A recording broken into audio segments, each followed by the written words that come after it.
गुरुजनों ने कहा, हे राजन, ये हमने इसको नहीं सिखाया है, ये इसकी स्वाभाविक प्रकृति पता नहीं, और हमने ध्यान रखा, इसको तो कोई बिगाड़ने भी नहीं आया, कोई सिखाने भी नहीं आया। हिरण्यकश्यपु ने कहा, लगता है मेरे भाई का हत्यारा विष्णु यही है। उसको गलतफहमी हो गई, डाउट हो गया।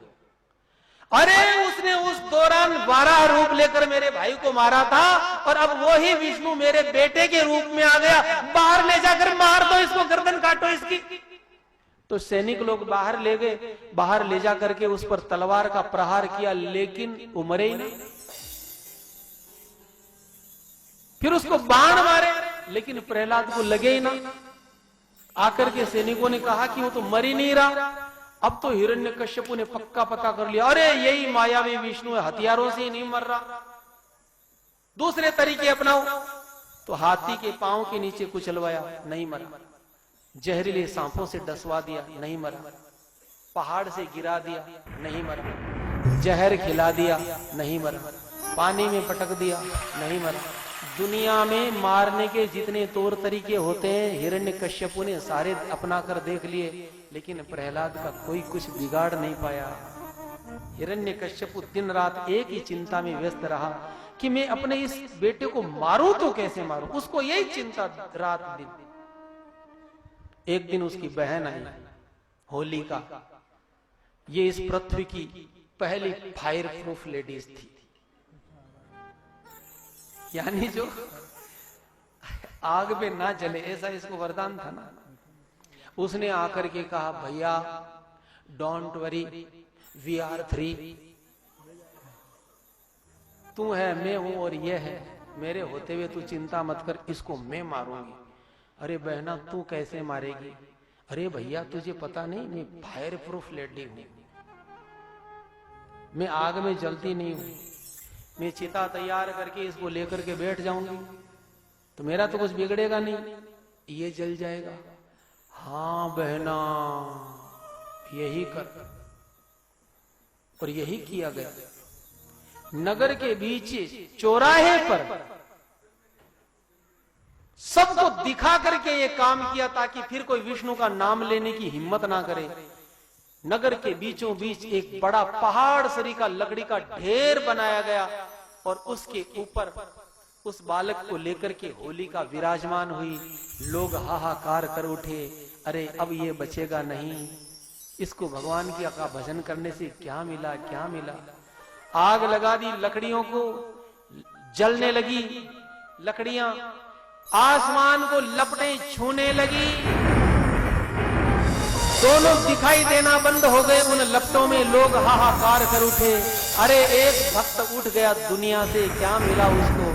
लेकिन जब लपटें शांत हुई, आग शांत हुई, तो देखा जिस प्रकार तपाने के बाद सोना और ज्यादा चमकने लग जाता है, ऐसे प्रहलाद जी और ज्यादा तेजस्वी बनकर दिखाई दिए और बुआ जी का कहीं पता ही नहीं चला।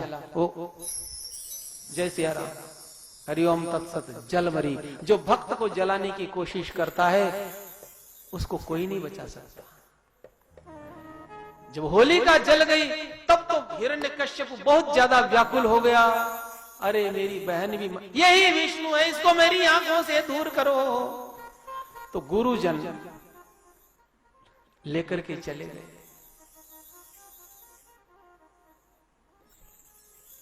प्रहलाद जी ने थोड़ी सी दिमाग से काम लिया। अब प्रहलाद जी क्या करते थे, गुरुजनों के सामने कोई भक्ति की बात नहीं करते, शांत रहते।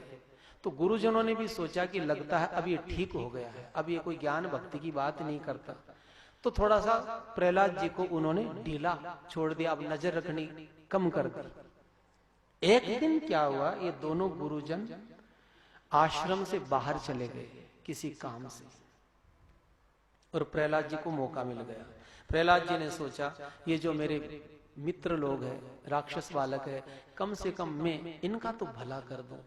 इनको तो मित्रों को बुला करके कहना शुरू किया, हे मित्रों, ये राक्षसी संस्कृति में कुछ नहीं पड़ा है, ये बहुत बेकार शिक्षा है, हमें प्रभु की भक्ति करनी चाहिए, कुकर्म छोड़ने चाहिए, अन्याय छोड़ना चाहिए। उनको उन्होंने सीख देना शुरू किया।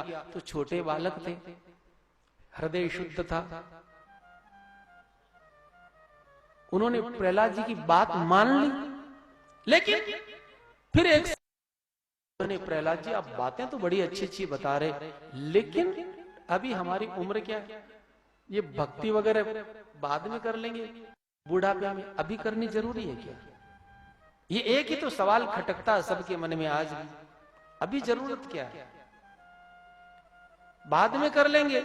तब प्रहलाद जी ने इसका उत्तर दिया। प्रहलाद जी बोले, अरे मित्रों, प्रभु की भक्ति को कभी भी युवावस्था या वृद्धावस्था के भरोसे नहीं छोड़ना चाहिए। क्यों? कुमार आचरित प्राज्ञो धर्मान भागवतानि है। कुमार आचरित प्राज्ञो धर्मान भागवतानि है। दुर्लभम मानुषम जन्म तदप्ये ध्रुवमर्थदम, तदप्ये ध्रुवमर्थदम। हे बालकों, हे मित्रों, प्रभु की भक्ति तो कुमार अवस्था से ही होनी चाहिए। क्यों? क्या भरोसा हम जवानी देख पाए कि नहीं, वृद्धावस्था आवे ही ना, उससे पहले ही अगर शरीर न रहा तो उसकी गारंटी क्या है? इसलिए प्रभु की भक्ति तो जब जागृति आई तभी करनी चाहिए। बुजुर्ग अवस्था, अब क्या मालूम कितने खतरे हमारे जीवन में होते हैं। कभी व्यक्ति बीमार होता है, कभी कुछ होता है, कभी कुछ होता है, वो हमने देखा ही नहीं। कबीरदास जी ने इस श्लोक के ऊपर इतना सुंदर भजन बनाया, ये 2 पंक्तियां